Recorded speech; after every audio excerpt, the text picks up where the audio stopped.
ಕೃಷಿ ಮತ್ತು ತೋಟಗಾರಿಕೆ ಇಲಾಖೆ ಸಂಕಲ್ಪ ಯಾತ್ರೆ ಮನೆ ಮನೆಗೂ ರೈತರಿಗೆ ಬೀಜೋಪಚಾರ ಮಾಡೋದು ಹೇಗೆ, ಮಣ್ಣಿನ ಪರೀಕ್ಷೆ ಮಾಡೋದು ಹೇಗೆ, ರೋಗ ರುಜಿನಗಳನ್ನು ತಡೆಗಟ್ಟೋದು ಹೇಗೆ, ಬರುವ ಕ್ರಿಮಿಕೀಟಗಳನ್ನು ನಾಶಪಡಿಸೋದು ಹೇಗೆ ಅಂತೇಳಿ ಮಾಹಿತಿ ನೀಡಲಿಕ್ಕೆ ಬಂದಿದ್ದಾರೆ.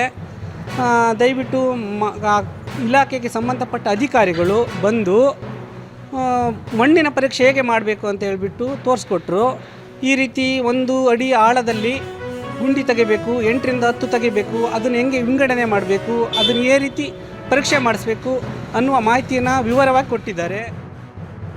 ಜಮೀನಿದೆ, ಆ ಜಮೀನಿನಲ್ಲಿ ಯಾವ ರೀತಿ ನೈಸರ್ಗಿಕ ಕೃಷಿಯನ್ನಾಗಿರ್ಬೋದು, ನೈಸರ್ಗಿಕ ಕೃಷಿಯನ್ನು ಯಾವ ರೀತಿ ಮಾಡಬೇಕು ಅಂತಕ್ಕಂಥದ್ದು ರೈತರಿಗೆ ಈಗ ಮನವರಿಕೆ ಆಗಲಿ ಅಂತ ಈ ಒಂದು ಮಾಧ್ಯಮದ ಮುಖಾಂತರ ನಾನು ತಿಳಿಸ್ಲಿಕ್ಕೆ ಇಷ್ಟಪಡ್ತೀನಿ.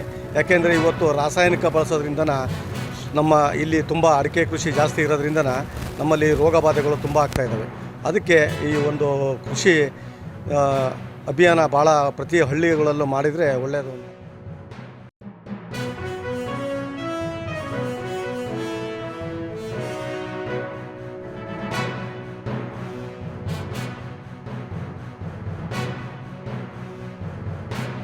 ಇವತ್ತು ನಮ್ಮ ಪಂಚಾಯಿತಿಯಲ್ಲಿ ಕೃಷಿ ಅಭಿಯಾನವನ್ನು ಹಮ್ಮಿಕೊಂಡಿದ್ದಾರೆ.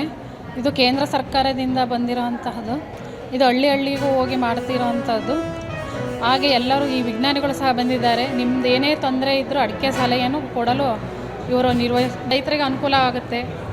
ಸಲಹೆ ಸೂಚನೆಗಳು ಕೇಳಿದ್ರು ಸಹ ಅವರು ಹೇಳ್ತಾರೆ ಅಂತ ರೈತರಿಗೆ ಬಹಳ ಇದು ಒಳ್ಳೆಯದು.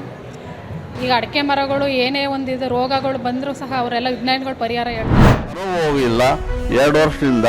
ಆಮೇಲೆ ಅದಕ್ಕೆ ಒಂದು ಸನ್ನಂಪು ಅಂತ ಹೇಳ್ತೀವಿ. ಸನ್ನಂಪು ಅಂದರೆ ಸೆಣಬು, ಅದು ಒಂದು ಹಾಕಿ 2 ವರ್ಷದಿಂದ ಹಾಕ್ತಾ ಇದ್ದೀನಿ.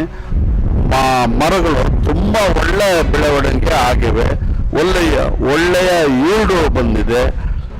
ಅದರಿಂದ ಇವರ ಒಂದು ಗೈಡ್ಲೈನ್ಸಿನಿಂದ ತುಂಬ ಖುಷಿಯಾಗಿದೆ. ಕಲ್ಚರ್ಸ್ ಮೇಂಟೈನ್ ಮಾಡಿ ಇದು ಯಾತ್ರ ಕಲ್ಚರ್ಸ್ ಅಂದ್ರೆ ಮಿತ್ರ ಕೀಡ ಅಂತೀವಿ ನಾವು. ಮಿತ್ರ ಕೀಡ ಅಂದ್ರೆ ನಮ್ಮ ಕ್ರಾಪ್ಗೆ ಡ್ಯಾಮೇಜ್ ಮಾಡಿದ ಹುಳುಗಳನ್ನ ತಿನ್ನೋಕ್ಕೆ ಇನ್ನೊಂದು ಹುಳ ಇದೆ, ಅದನ್ನು ನಾವು ಮಿತ್ರ ಕೀಡ ಅಂತೀವಿ. ಅದನ್ನು ರಿಲೀಸ್ ಮಾಡಿ ಆ ಡ್ಯಾಮೇಜ್ ಮಾಡಿದ ಹುಳುಗಳನ್ನ ಹೆಂಗೆ ಕಂಟ್ರೋಲ್ ಮಾಡೋ ಬಗ್ಗೆ ರಿಸರ್ಚ್ ಮಾಡ್ತಾ ಇದೀವಿ. ಈ 131 ಲೈವ್ ಇನ್ಸೆಕ್ಟ್ಸ್ ನಮ್ಮ ಸಮಸ್ಯೆಯಲ್ಲಿ ಮಲ್ಟಿಪ್ಲೈ ಮಾಡಿ ರೈತರಿಗೆ ಆಲ್ ಓವರ್ ಇಂಡಿಯಾ ಸಪ್ಲೈ ಮಾಡ್ತಾ ಇದ್ದೀವಿ. ಈಗ ಮೆಥಡ್ ಡೆಮಾನ್ಸ್ಟ್ರೇಷನ್ಸ್ ಆಗಿರ್ಬೋದು, ಜೊತೆಗೆ ಬೀಜೋಪಚಾರ ಯಾವ ರೀತಿ ಮಾಡಬೇಕು, ಮತ್ತು ಮಾಗಿ ಉಳುಮೆ ಮಾಡುವಂಥದ್ದಾಗಿರ್ಬೋದು, ಹಸಿರೆಲೆ ಗೊಬ್ಬರಗಳನ್ನು ಬಳಕೆ ವಿಧಾನ ಆಗಿರ್ಬೋದು, ಮಣ್ಣು ಪರೀಕ್ಷೆ ವಿಧಾನ ಆಗಿರ್ಬೋದು, ಅದೇ ರೀತಿ ಜೈವಿಕ ನಿಯಂತ್ರಣದಿಂದ ಕೀಟಗಳು ಮತ್ತು ರೋಗಗಳ ನಿಯಂತ್ರಣೆ ಆಗಿರ್ಬೋದು, ಮತ್ತು ಸ್ಥಳದಲ್ಲೇ ರೈತರ ಹೊಲಗಳಿಗೆ ಅಥವಾ ತೋಟಗಳಿಗೆ ಭೇಟಿ ಮಾಡಿ ಅಲ್ಲಿ ಸಮಸ್ಯಾತ್ಮಕ ಬೆಳೆಗಳಿಗೆ ನಾವು ಅಲ್ಲೇ ಪರಿಹಾರವನ್ನು ಕೊಡೋದಾಗಿರ್ಬೋದು. ಈ ರೀತಿ ಕಾರ್ಯಕ್ರಮಗಳನ್ನು ಹಮ್ಮಿಕೊಂಡಿದ್ದೇವೆ.